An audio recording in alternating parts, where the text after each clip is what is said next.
as her profit, and she would like me to work with her so that whatever it is, it will be our profit and this, that. You know, when somebody's calling money, you know, this kind of money, my antenna was standing. I was like, hi guys, what's up and welcome back to my YouTube channel. It's the one and only storyteller. Okay, yes, I know you want to crucify me because it's been like ages since you saw my face. My last sit down video was like maybe 2 months ago before I cut my hair. By the way, how do I look? Anyway, a lot has been happening and I'm going to fill you all in on that. But if you follow me on social media, I've been very active on Facebook and on Instagram, and if you follow me, you'll know what's been happening with me. If you do not follow me, please, I'm going to drop the handle and the name of my pages in the description box so you can follow me. So how you doing? How has the month of July been? Even though we are wrapping up the month, but this video is very urgent that I do it. Those who follow me, especially on Facebook, I categorically stated that I had an encounter with scammers, and a lot of people were reaching out to ask me what happened. So I thought I should just do a video, and this should just be kind of like my comeback video on the channel. If you are new to this channel, if you're seeing this video, you just bumped into this video, don't forget to hit the subscribe button. Okay, that red button there. Yes, subscribe to this channel, join our community, and I'm assuring you that you're going to enjoy, you know, growing with me on this channel, because here it is all about growth. It's all about making progress. It's all about spreading love and sharing positive vibe. To the main issue that brought me here today, to the cocoa. I've had several experiences with scammers. If you are a Nigerian, if you're a Lagosian, somehow you may have had a brush with them, either directly or indirectly, but you may have heard about scammers. You may have had an encounter. You may have been scammed, yes, but you also been smart and wise like me to not have allowed them to get away with it. So yeah, something happened 2 days ago. I think that was on Monday. I was just on my own. I was actually working at the moment. I got a call from a strange number. I picked the call and the person was like, hi, is this EcoMap Creations? Backstory, flashback. I work with EcoMap Creations. It's an interior decorations company. I worked with them about 5 years ago, and it was a very short experience. I didn't even stay up to 3 months. I stayed the first month. By the second month, they started owing me, and by the third month, I took a walk. I was surprised when somebody called me to ask about it. She said her name was Miss Olamide. I am no longer a staff of EcoMap. And she was like, oh, that she just acquired the property and she needed somebody to help her furnish it. She needed the service of an interior decorator. And I was like, okay, maybe you should check their website. I don't follow the company, so I don't know what's up with them. I don't know if they are still existing and all of that. But she was like, she's tried to reach them and she couldn't. That my number happens to be one of the numbers that she saw she had before she traveled out of the country for a course. So she just came back and she thought to call me for us to render her a service. I was like, okay, I'm no longer with them. And she was like, oh, what is she going to do? That she doesn't really know what else to do. So she was kind of sounding like she was downcast. And I was like, okay, you know what, Mr. Olamide, let me ask a couple of people, because I have people in several industries. And I was like, let me reach out to a few friends and find out who is available to render an interior decoration service, and then I would send you a contact. She was like, oh, that would be so lovely.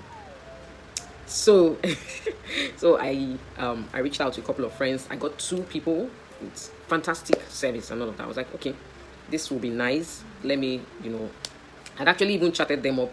They had sent me links to their website, to their page. I'd seen their work, beautiful and all of that. So I called Miss Olamide and I was like, okay, this is Oyinye. You called me earlier and I've gotten people who could render the service for you. What's your budget? She now said, oh, okay, now can I get a pen and a paper? She'll call me back. She has some information to pass across to me. I think I'll just take a snapshot of the details of what we talked, and I'll just put it on the screen here. And she started talking, that, can I get, I said, okay. So I said, call back in 5 minutes. So that's how she called back, and I had gotten a pen and a paper. I thought maybe she wanted to give me specifications of what she wanted. So she now, as I'm even thinking about it. So I got a pen and a paper, then she started talking. That her boss is Honorable Usman something. It will be in the screenshot. You see, is it Yusuf Isman or what? Something Usman, Honorable. And that so initially she told me the apartment was in Dolphin Estate. Then she now started saying Chevron. I was like, maybe she's mixing things up. So I was just listening. doesn't hurt to listen.